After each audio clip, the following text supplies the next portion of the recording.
talking about this, like responding to cops, made me want to ask, like, you must be very familiar with the sovereign citizen people who are like, I am a boat and you cannot impede my naval traversing of this great naval empire. I still do not understand how they say they're not a person. Is that just a section of YouTube videos where I've been had in its little skit?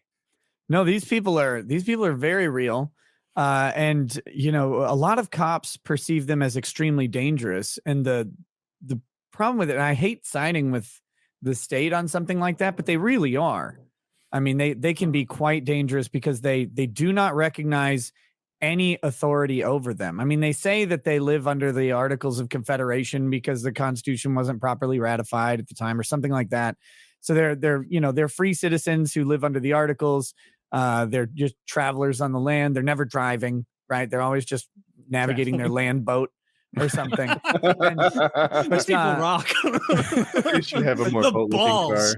And the I'm not a person, or like the separation of the person and their corporate entity comes from this weird idea that birth certificates tend to be printed in all caps for the names. And so they say that is actually a corporate person that's created as a legal fiction in the United States, and that's how the United States has jurisdiction over the citizenry, is through its corporate personhood. So they just deny their corporate personhood. That's not me. My name doesn't come in all caps. I don't recognize that name at all. So therefore, you don't have authority over me. They'll keep saying this as they're getting handcuffed, as they're going before a judge, and as they're being locked away in prison. Like, they will swear to God that the U.S. has no jurisdiction. I am the individual known as Kyle, not the person Kyle. Or they'll say some nonsense gobbledygook like that. And the judge is like, well, I'm locking up the person, the individual, the Holy Ghost, and everything else of Kyle. You're going to jail, sir.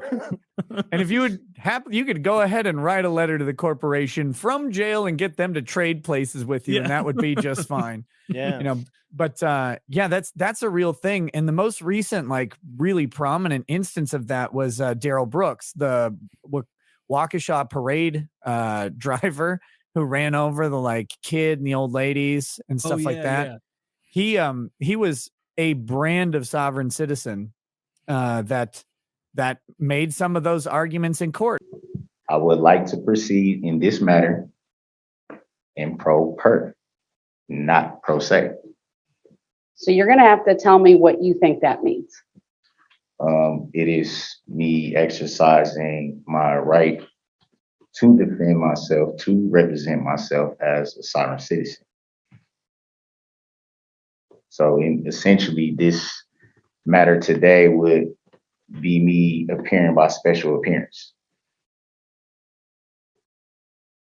I mean, the entire premise of his defense was, where is the plaintiff? The plaintiff in the case he was alleging should be the state of Wisconsin, but the state of Wisconsin isn't a person that can show up. And to him, all lawsuits require two people, rather than having a representative agent of the state, which would be the district attorney who was prosecuting him the whole time. So he was making those arguments and trying to do the sovereign citizen thing on national television after killing 6 people. It didn't work well for him, though. I wouldn't imagine. So that's my question. Why does has it ever worked well for anyone? There's that'd be interesting. The way it has worked is always has nothing to do with the sovereign citizen aspect of it. So the way it'll work is they'll say, you don't have jurisdiction over me. And it turns out that they're being tried in the wrong district of federal court, or they're in a state court where it should be a federal charge or something. And so these little procedural victories that have happened throughout the years get used as bolstering evidence that if you just say the right magic words and incantations, that the judge will have to realize that they're wrong and drop the case against you. Yeah.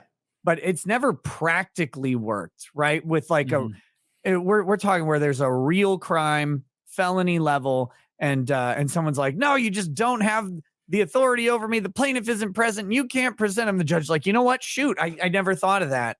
I guess some of that Harry Potter magic, yeah. And because of this, I'm awarding you freedom. You'll be his butler. For bravely defying the laws of consent, I award Hufflepuff 50 points.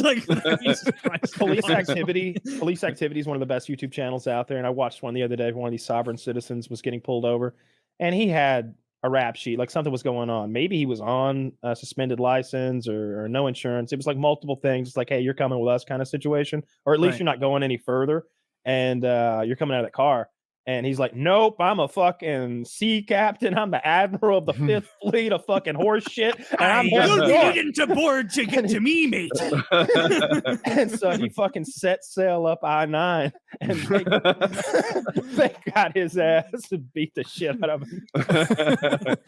They smash his windows, pit maneuver, whatever, and drag him out of the fucking car. And it's like, all right, Admiral, you're going in, matey. And it just never works.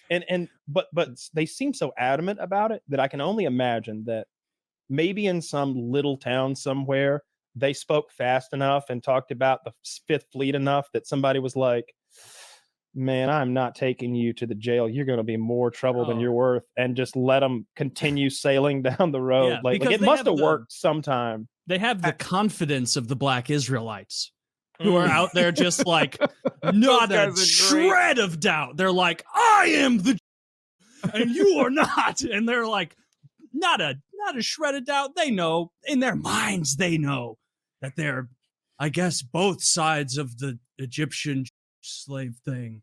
Like, I don't know how that part works. We enslaved ourselves. That was power. Yeah, it was a mishap.